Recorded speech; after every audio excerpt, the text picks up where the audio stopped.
Stay with me until the end, the truth is hidden in plain sight. A typical Tuesday morning.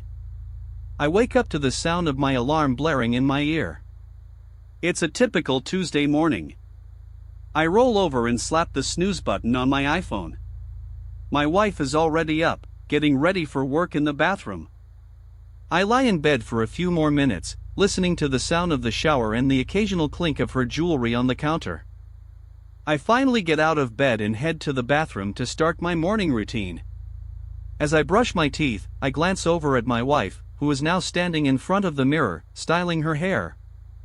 That's when I see it. Her mole, the one that has been on her left collarbone for as long as I can remember, is now on her right. I do a double take, thinking it's just a trick of the light. But as I look closer, I realize it's indeed the same mole, just on the opposite side. I feel a shiver run down my spine as I try to process what I'm seeing. I try to recall if I've ever seen her mole on her right side before, but my mind is a blank. I'm not sure what to make of it, so I decide to bring it up with her. I clear my throat to get her attention. "Hey, can I ask you something?" I say, trying to sound casual. "What's up?" she replies, not looking up from her hair. "Your mole, it's on the, right side, right?"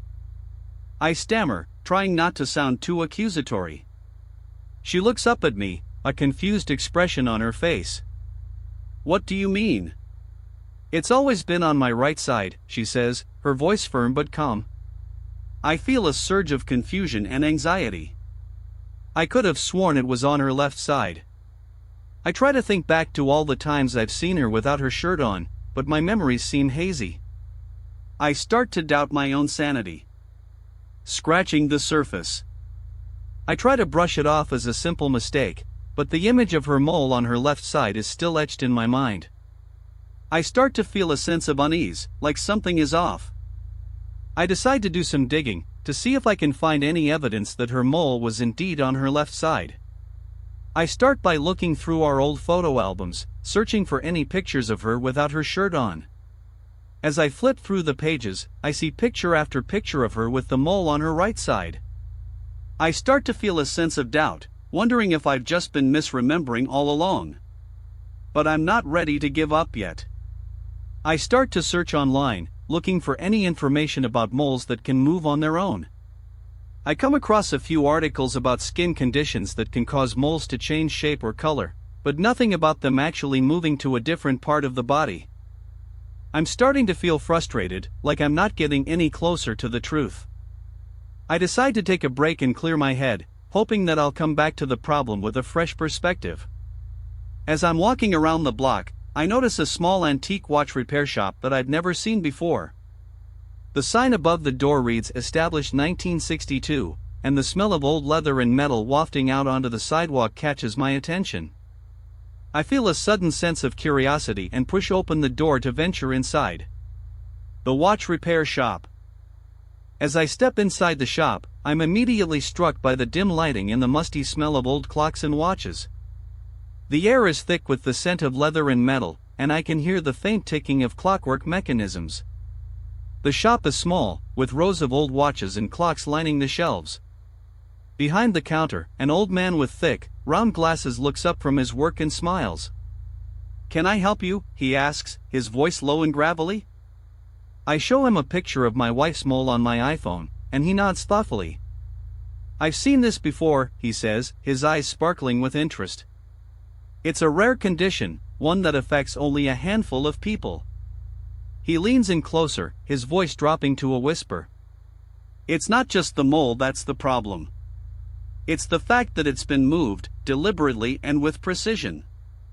I feel a chill run down my spine as I realize the implications.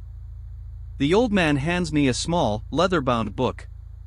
"This is the record of all the people who have come to me with this condition," he says.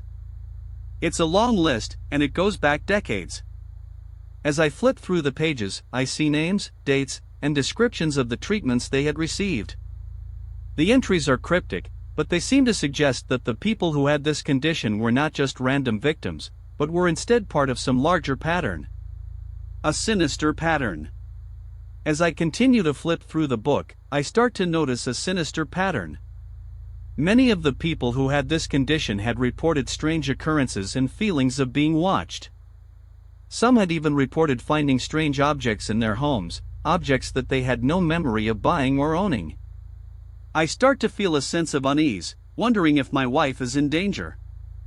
I look up at the old man, who is watching me with a serious expression. "What does it all mean?" I ask him, my voice barely above a whisper. He leans in closer, his eyes glinting with a knowing look. "It means that your wife is not who you think she is," he says, his voice dripping with malice. "She is part of a larger game, a game that has been playing out for decades."